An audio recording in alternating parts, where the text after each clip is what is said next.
I woke to the screams before I even opened my eyes. Bigfoot had ripped through our camp, and the Dogman that hunted with it was even more brutal with the killings. In mere moments, 5 of my camper friends would be dragged into the dark, leaving us fighting for our lives. On the morning of May 5th, 2024, I unloaded my pack near the clearing edge and noticed it first. No crickets or birds settling for evening, no rustle of small animals in the underbrush. The forest around us absorbed sound, like a held breath, and even the wind came in uneven bursts that made no sense for the terrain. The bark on several trees had been stripped away in long vertical gouges, starting about 7 feet up and continuing to nearly 12 feet high. The exposed wood underneath looked old, weathered gray, but the pattern was too uniform to be natural decay. Something tall had scraped those trees, something that did not need to climb to reach that height. We chose a site and unpacked. Ren dropped his gear beside mine and stretched his back, groaning from the weight. Malin and Torin were already staking out tent positions near the center of the clearing, while Sable and Darcy gathered stones for a fire ring. I walked the perimeter while the others worked, ostensibly checking for widowmakers and uneven ground. What I actually noticed made my skin crawl in ways I could not explain. Why did instinct tell me to keep moving instead of calling everyone together right then? Near the northern edge of our site, I found impressions in a patch of soft moss. They were not boot prints. Each depression was roughly 18 inches long and 8 inches wide at the widest point, with 5 distinct toe marks pressed deep into the ground. The stride between them measured at least 6 feet. I crouched beside one and placed my hand inside it for scale. My fingers did not reach the edges. A smell drifted past me then, carrying on one of those inconsistent gusts of wind. Musky and wet, like a dog left too long in the rain, but underneath it was something sharper, almost sulfuric. It made my eyes water. The smell lingered for perhaps 5 seconds, then vanished completely as the wind shifted. I stood and scanned the tree line. The shadows between the trunks seemed to move independently of the branches above them, and I had the sudden irrational certainty that something was watching us from just beyond the reach of the fading daylight. The sensation was so strong that I took 2 steps backward before I could stop myself. Ren called my name from across the clearing. I turned and saw him holding up a camp stove, asking with a gesture whether we should set it up or just use the fire. I waved toward the fire ring and walked back, forcing myself not to look over my shoulder. By the time we had the tents erected and the fire crackling, full darkness had settled over the forest. Our headlamps cast weak, yellowish beams that seemed dimmer than they should have been, as if the darkness here was thicker somehow, more resistant to light. The fire helped, but its reach felt limited, the flames struggling against an invisible pressure. How do you defend a camp when the night itself feels hostile? We ate quickly. Dehydrated meals rehydrated with boiled water, granola bars, jerky. Nobody talked much. Sable made a comment about the quiet, and Malin laughed nervously and said it was peaceful. Torin said he preferred it to highway noise. But I watched their eyes, and I saw the same unease I felt reflected there. We decided to go to sleep. The fire was reduced to a low bed of coals, barely enough to keep the clearing defined. Headlamps clicked off one by one. Zippers whispered shut. The forest closed in, complete and watchful. At some point I realized I was fully awake again, not startled, not drifting. Awake in the way you are when your body knows something is wrong before your mind can name it. What had my body sensed that my eyes still could not see? To my left, Torin's breathing was slow and even. Across the clearing, Sable shifted once in her sleep, nylon rustling softly. Ren's tent sat just beyond mine, close enough that earlier I had heard him roll over, muttering something half-formed and unconscious. I unzipped my tent carefully and sat up. The fire was nothing but a dull red glow, barely illuminating the center of the clearing. The tree line felt closer than it should have been, as though it had crept inward while we slept. Ren's tent was still there. But suddenly, the top of the tent dipped inward as something heavy pressed down from above. A large, flat hand, too broad to be human, forced the fabric down until the pole bowed. Thick fingers found the zipper and pulled it open with slow, careful control. A massive fur-covered arm slid inside. I froze as it pushed its upper body through the opening. Its shoulders filled the tent. It's a Sasquatch. The smell reached me even from where I stood, wet earth and rot. Ren lay on his back, still asleep inside his sleeping bag, one hand resting on his chest. Bigfoot placed one hand over his mouth and nose. Ren's body twitched once in confusion, but never woke. Its other hand slid beneath his neck and tightened. Its thumb pressed hard under his jaw, while its fingers locked behind his skull. It was twisted. The sound was quiet but unmistakable, a wet crack that seemed to travel through the ground as much as the air. Ren's body went limp instantly. Bigfoot held him there for another second, ensuring the stillness was complete. Then it shifted its grip, sliding one arm under his shoulders and another beneath his legs, lifting both Ren and the sleeping bag as a single bundle. A second shape appeared at the entrance. It has a long snout that pushes through the opening, teeth already visible as its lips curled back. A Dogman. It sniffed Ren's face once, confirming what the other had done. They dragged Ren's body. Together they moved in practiced silence, keeping the body aligned as they crossed the clearing. Ren's boots stayed behind, still neatly lined up at the tent entrance. I couldn't move. I couldn't make a sound. They disappeared into the tree line with him between them. I did not say Ren's name.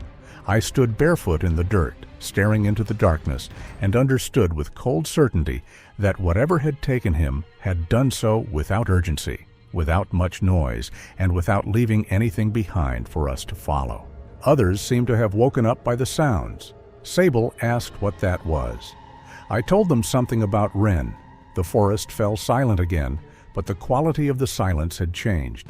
Before, it felt like absence. Now, it felt like anticipation.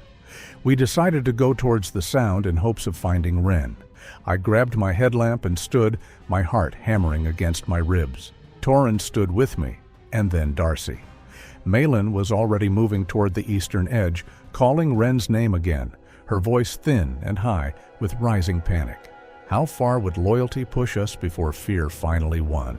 We entered the trees together, our headlamps cutting weak tunnels through the darkness. The ground beneath our feet was soft and treacherous, hidden roots and uneven earth threatening to trip us with every step. The smell hit me again, that wet animal musk, stronger now, concentrated. Ren's footprints were easy to follow in the soft needle cover. They led straight into the forest for about 40 feet, moving in a direct line. Darcy found the drag marks 12 feet to the left of Ren's trail.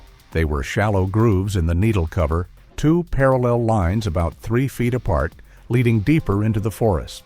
They continued for maybe 20 feet, then stopped just as abruptly as Ren's footprints. Where they ended, the ground showed signs of disturbance, as if something large had compressed the earth, but there was no clear pattern to it. I noticed the other tracks then. They surrounded us, dozens of them, forming rough circles that overlapped and intersected. The same massive barefoot impressions I had found at camp, but these were fresher, deeper. Some of them were close enough to our own boot prints that they must have been made while we stood in this exact spot, though none of us had heard a sound. If they could move without sound, how long had we been standing inside their reach? I pointed them out without speaking, just aimed my headlamp downward. Everyone looked, and nobody spoke for several seconds. Then a sound broke the silence, a sharp, deliberate knock, wood striking wood with force. It came from somewhere to our north, distant but clear.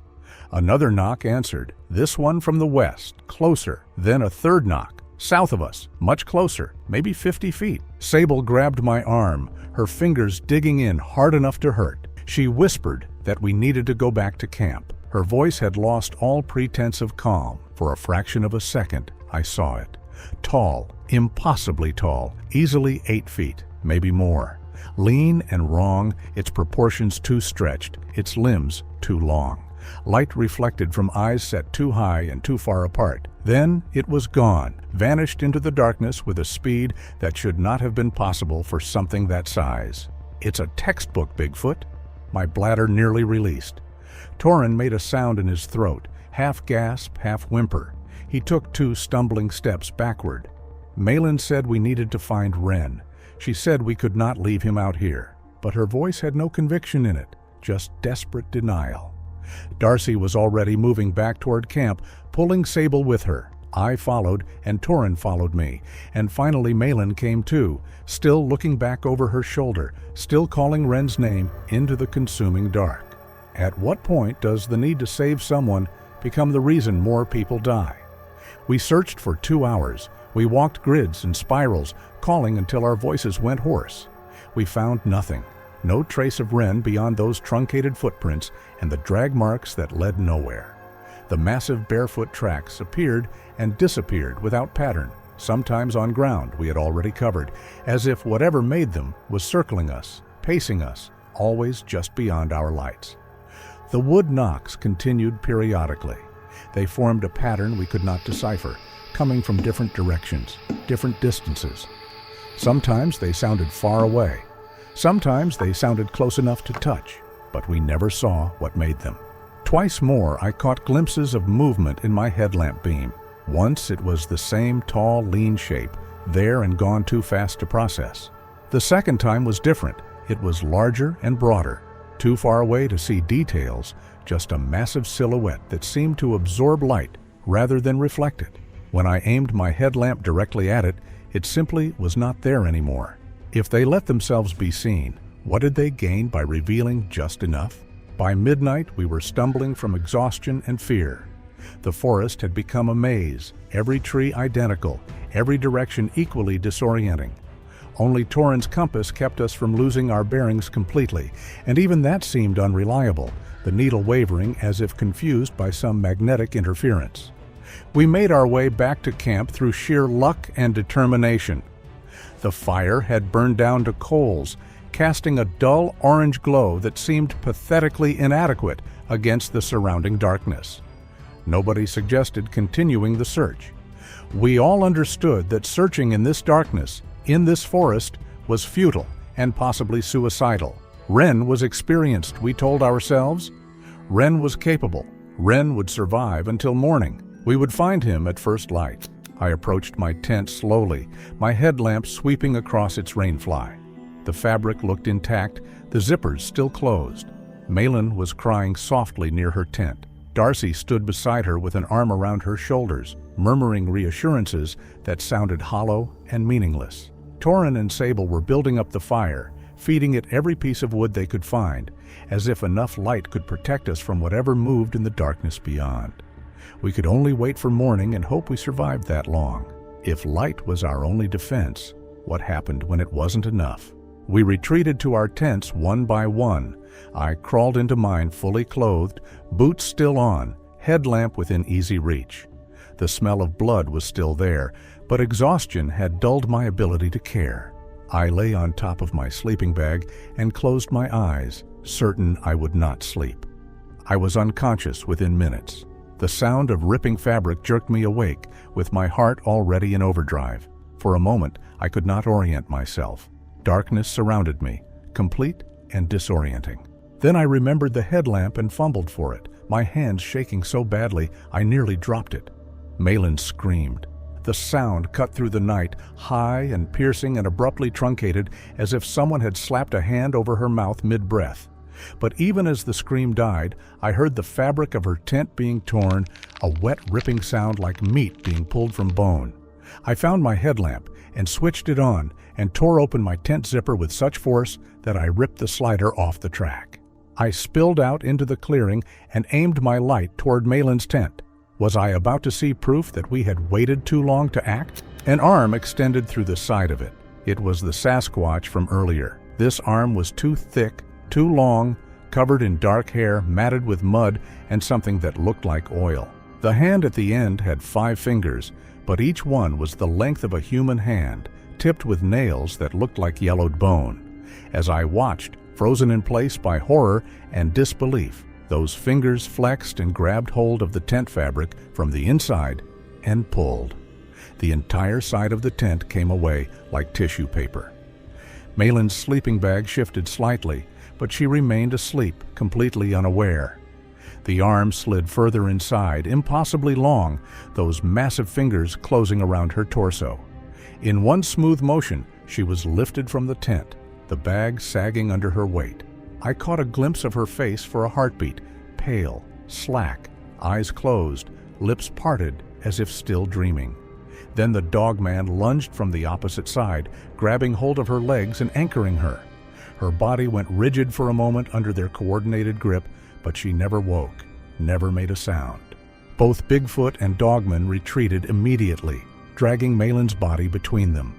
I saw it for just a moment in my headlamp beam, her head hanging at an angle that necks were not designed to accommodate, her arms trailing limply.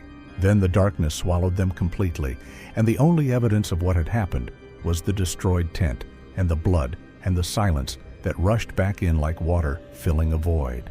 Someone was screaming. I realized after several seconds that it was Darcy. She had emerged from her tent and stood perhaps 10 feet away, her headlamp beam jerking wildly as she turned in frantic circles. Torin and Sable were also outside now, both of them frozen in place, their faces slack with shock. I tried to speak, but my throat had closed. I swallowed and forced words out, telling them to run, to move, to get away from the tents. My voice sounded distant and strange, like it belonged to someone else.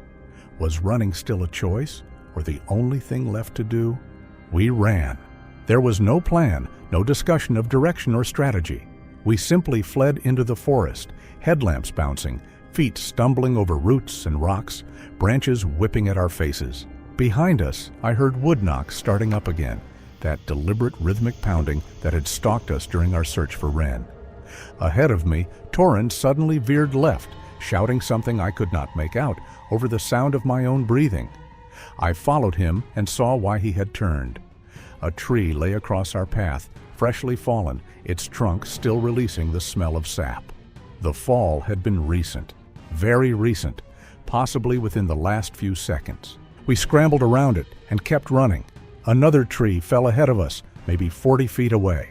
I saw it going down, watched it topple in impossible slow motion, its trunk splintering near the base with a crack like thunder. It crashed across our path with enough force that I felt the impact through the soles of my boots. We were being herded. The realization came with cold clarity. These trees were not falling randomly. They were being pushed over, placed deliberately to block certain routes and force us in a specific direction. Whatever was out there, it was controlling where we went. If they were steering us, where were they taking us? A branch snapped at head height just behind me, close enough that I felt the displacement of air against my neck. I ducked instinctively and stumbled, nearly fell, caught myself against a tree trunk. When I looked back, I saw it. The lean one, the Dogman. It stood perhaps 20 feet behind us, its form barely visible in the overlapping beams of our headlamps.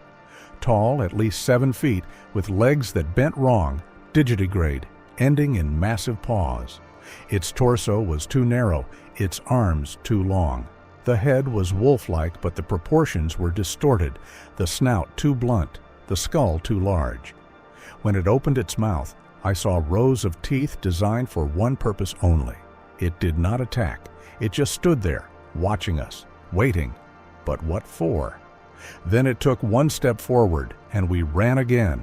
It stayed behind us, maintaining a constant distance, appearing periodically in our headlamp beams when we looked back. It was herding us like a sheepdog, moving us in the direction it wanted us to go. And somewhere ahead, or to the side, or above, I knew Bigfoot waited. Sable went down hard, her foot catching on something I did not see. She hit the ground with a cry that was equal parts pain and terror. We stopped and pulled her back to her feet, and I saw blood on her shin where she had scraped it against a rock. In the brief pause, I realized we had been driven into a part of the forest that was different from the rest. The trees here grew impossibly close together, their trunks forming a maze of vertical barriers. Underbrush choked the spaces between them, thick tangles of fern and salal and devil's club that would be almost impossible to push through in darkness.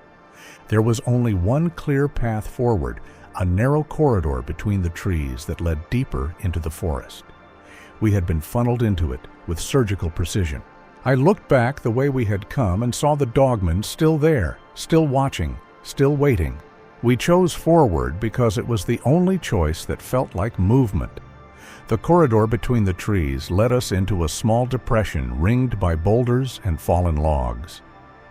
The ground here was relatively clear, carpeted in moss and ferns. It looked almost peaceful in our headlamp beams, a natural shelter from the chaos of the forest.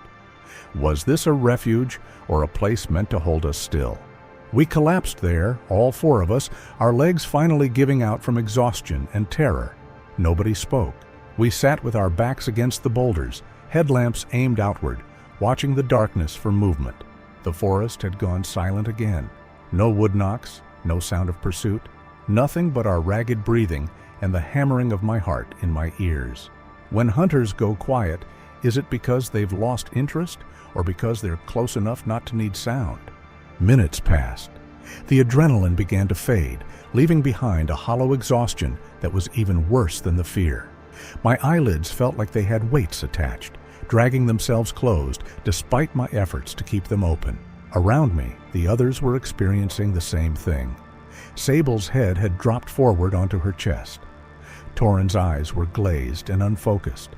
Darcy kept blinking slowly, like someone fighting off sedation. I knew we should not sleep.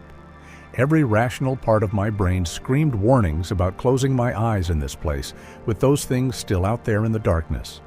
But rationality had no power over the body's limits. We had been awake for nearly 24 hours, had hiked 8 miles, had spent hours searching for Wren, had run for our lives through hostile terrain. Exhaustion was not a choice, it was a biological imperative. My eyes closed. The darkness behind my eyelids felt almost welcoming, a respite from horror, so I slept.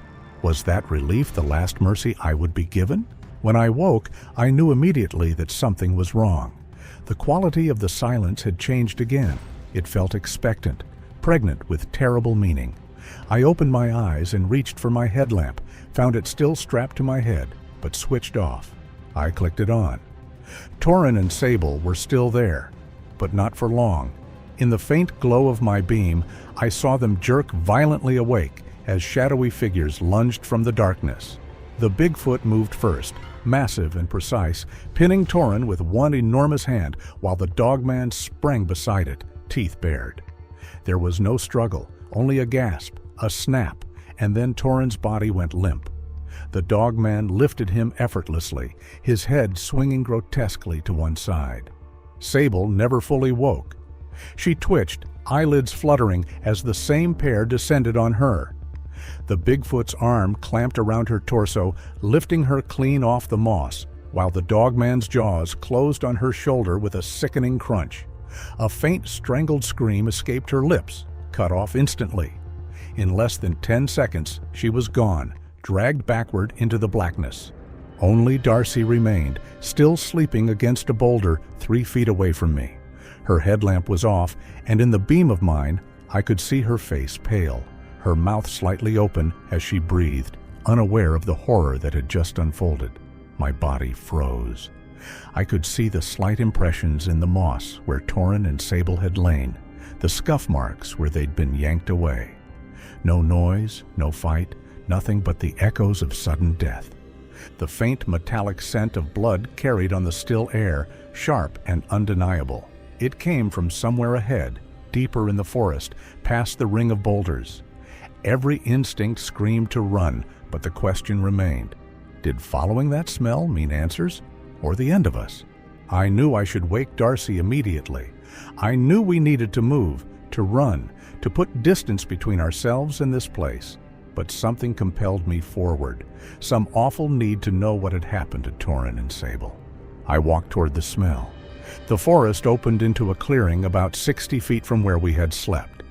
The trees here formed a rough circle, their trunks spaced widely enough that my headlamp beam could penetrate to the far side. In the center of the clearing stood 3 particularly large firs, their lowest branches starting about 15 feet above the ground. Torin and Sable hung in those branches. My brain refused to process what I was seeing at first. It tried to convince me I was looking at sleeping bags, or packs, or anything other than what dangled there in the beam of my headlamp. But denial only lasted a few seconds before reality forced itself through. They had been positioned deliberately, their bodies impaled on sharpened branches that had been broken off at precise lengths and angles. Torin hung in the leftmost tree, his arms spread wide, his head tilted back at an angle that exposed his throat.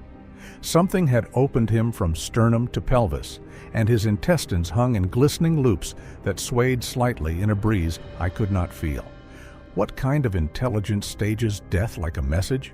Sable was in the middle tree, her body bent backward over a thick branch, her spine clearly broken.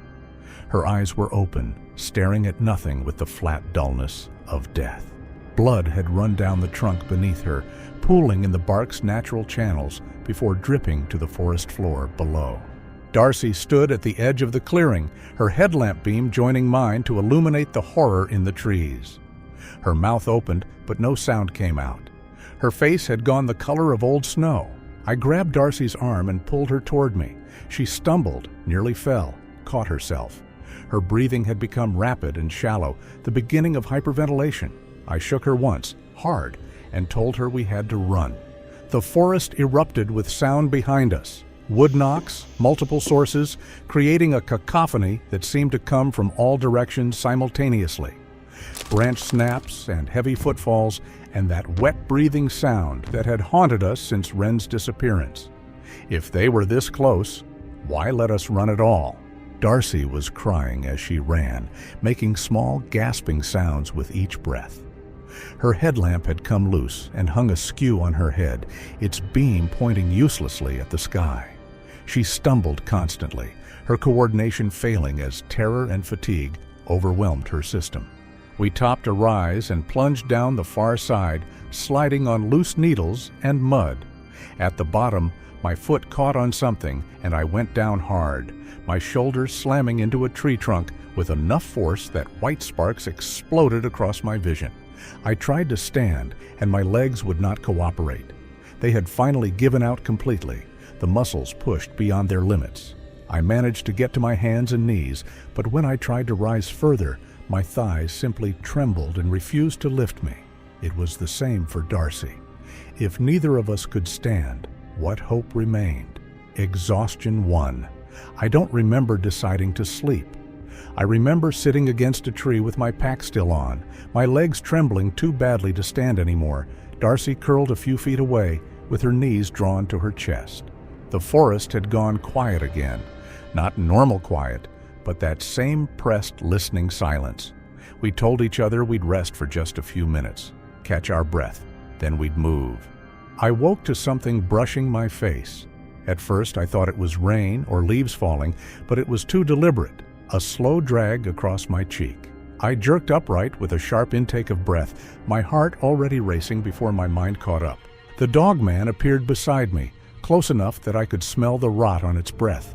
It just stood there, watching, blocking my path. When I tried to move around it, it shifted position to stay between me and the Bigfoot. I was meant to watch. That realization came with horrible clarity. I was being forced to witness what happened next. The Bigfoot held Darcy at arm's length, studying her with what looked like curiosity. She was still asleep. The creature tilted its head, first one way, then the other, as if considering something. Was it deciding how to kill her, or whether she was worth killing at all? Then it brought her closer and opened its mouth. The teeth were massive, yellowed and worn, but still functional. Not the specialized fangs of a carnivore, but the broad, crushing teeth of an omnivore, capable of tearing through meat and grinding through bone with equal efficiency. It bit into Darcy's shoulder. The sound of tearing flesh was loud in the quiet forest. Darcy found her voice again, screaming with renewed energy as blood sprayed from the wound. The Bigfoot pulled back, taking a chunk of her shoulder with it, and chewed slowly, deliberately, while Darcy thrashed in its grip. It took another bite, then another, methodical and unhurried, eating her alive while she screamed and bled and begged in words that dissolved into incoherent wailing. I do not know when I closed my eyes. I do not know when my mind finally broke enough to let me look away. But at some point the screaming stopped, replaced by wet, consuming sounds that continued for several minutes. When silence finally returned, I opened my eyes. Bigfoot stood 30 feet away, barely visible in the weak beam of my fallen headlamp. Blood covered its hands and chest and face, black in the dim light. It was watching me again, had probably been watching me the entire time. The Dogman still stood beside me, close enough to touch, making no aggressive moves. Just waiting. The Bigfoot took a step toward me, then another. It moved slowly, each footfall deliberate and heavy. It closed the distance between us until it stood directly in front of me, so close that I could feel heat radiating from its massive body. It leaned down, bringing its face level with mine. It looked at me for what felt like an eternity, but was probably only seconds. Then it straightened, turned, and walked away into the forest. The Dogman followed, both creatures disappearing into the darkness with the same silence they had emerged from. The thought came slowly, fighting through the shock that had numbed my brain. It had killed Malin, Torin, Sable, and Darcy. It had taken Ren, but it had looked at me and chosen not to kill me. Not because I fought well, or because I was lucky, or because it was satisfied. It let me go because it wanted a witness. It wanted someone to walk out of those woods and carry the story, to spread the knowledge that there are places humans do not belong, and things in the darkness that will enforce that boundary with absolute violence.